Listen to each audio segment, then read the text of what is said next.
everyone, Kelly here, and it is a rainy day here in New York. I've been waiting all day. I love to do my videos outside, so I've been waiting for the rain to stop. So I'm going to try to make this a quick one so I don't get poured on, but we'll see what happens.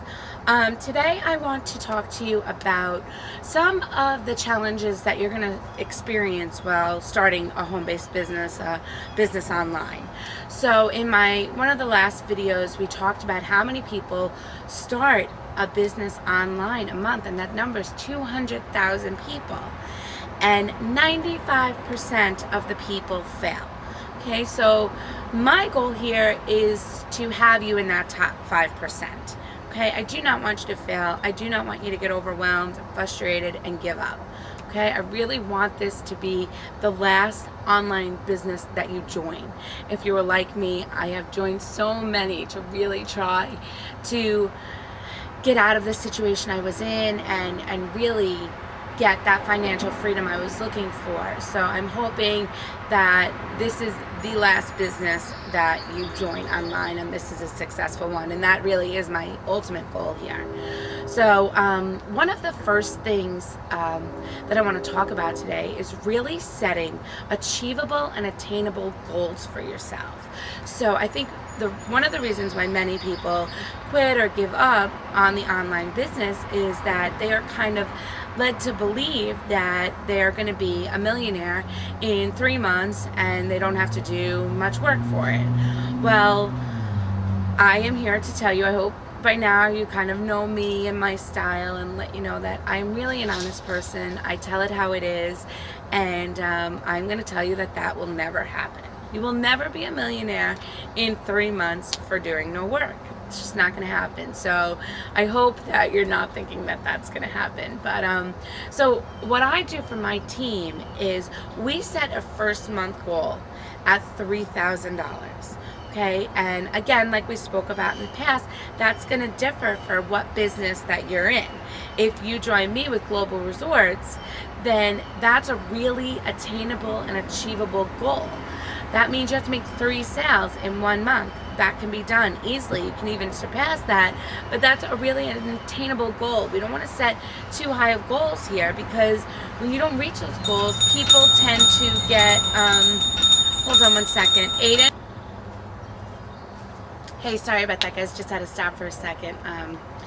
It's all about being a work-at-home mom. My son was ringing the bell like crazy. But anyway, what I was saying is just to really set those achievable, attainable goals, because when you don't, that's when people get discouraged. When they think they're going to make a certain amount of money and they don't, and then they just give up.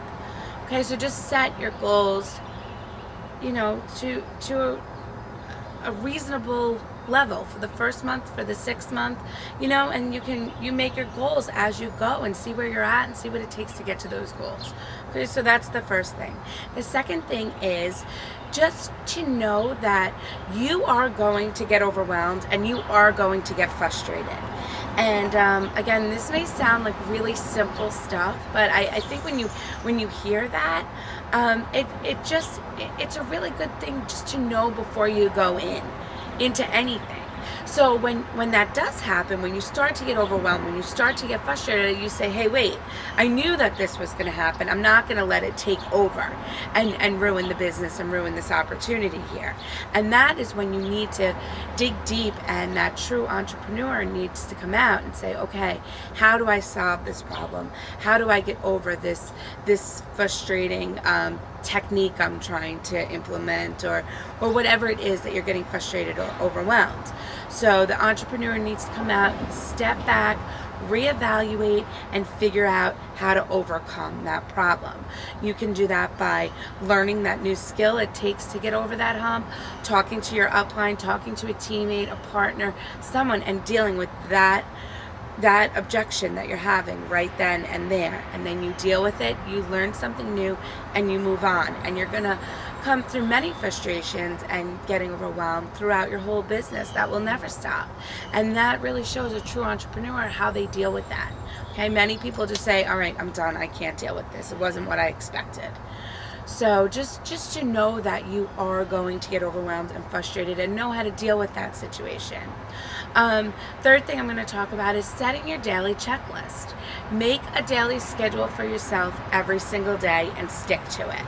Whether you have, 2 hours a day to work, or if you have 5 hours a day to work, make your schedule, do what's on your schedule, and then walk away from the computer, because a lot of people, when they get online, they get excited and they start doing their research and they're online 10 hours a day, and that is not why we are doing this business. We're doing this business for time freedom, spend more time with your family, and really what happens, you may think you're learning a lot, but you're really burning yourself out when you do that. So just make your list and get through it, your daily checklist, get through it, and then tomorrow's another day, make another list, get through it, and you're gonna feel accomplished at the end of the day when you accomplish your list, and then you're done and you can kind of have peace of mind, step away from it. I don't want you like up all night laying in bed thinking about a new way to market.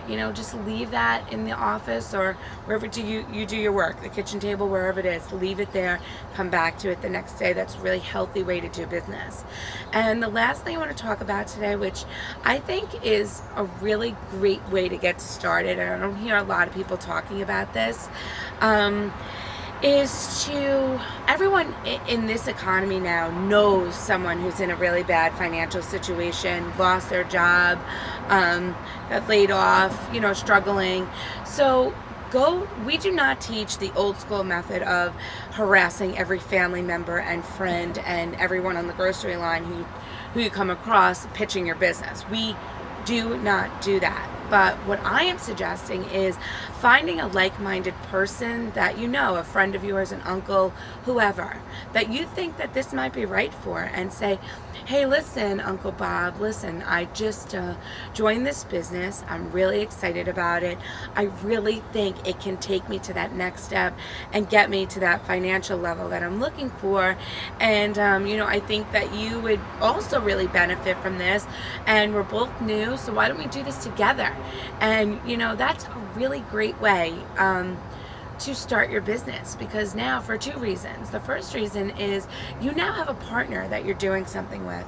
That partner will self-motivate you, because you don't want to let that person down. You want to work together. You want to make each other successful. You can, bounce ideas off one another. And just if you're having a problem, maybe the other person understands it better, and you have someone right there along with you, doing it with you together. So I think that's a great way to get started. And if you don't feel comfortable doing it with a family member or friend, if you're on my team, I like to team people up. If I feel like two people are right for each other, that can work together also. It doesn't have to be someone sitting next to you, but just someone that you really personally have right next to you that's in the same situation, so you can help one another. And another way that this helps you, if you do contact a family member or a friend, is that will be your first sale. So what a great way to start is to bring someone in right away. You'll get a little bit of money to do your advertising with, and it kind of kills two birds with one stone. So I think that is an excellent way to start, and I don't really hear many people talking about that. So again, let's just recap about some of the objections that you're going to be dealing with on starting a business online. The first is to set achievable and attainable goals. Just something that can be reached without you getting discouraged. So whatever company you're in, if you're in a company making $100 a sale, maybe that's only $500 a month. If you're in a company making $1,000 a sale, definitely $3,000 a month. Very easy to achieve. Second is to know that you are going to be frustrated and overwhelmed, and to dig deep, get that entrepreneur out of you and say, how do I overcome this and deal with it? Learn a new skill, talk to someone, get over it. Third one is making your daily checklist and stick to it. Put 4 things on the list, 5 things on the list, 10 things on the list, whatever it is. Make it achievable also. Don't overwhelm yourself, and that will keep you on track and to not help with not getting too overwhelmed. And the last thing is finding a partner to do this with who's on the same level as you, so you can do this together. All right, that's it, folks. It's gonna start to pour here, so I'm gonna run in. Have a great day, and I'll talk to you soon. Bye-bye.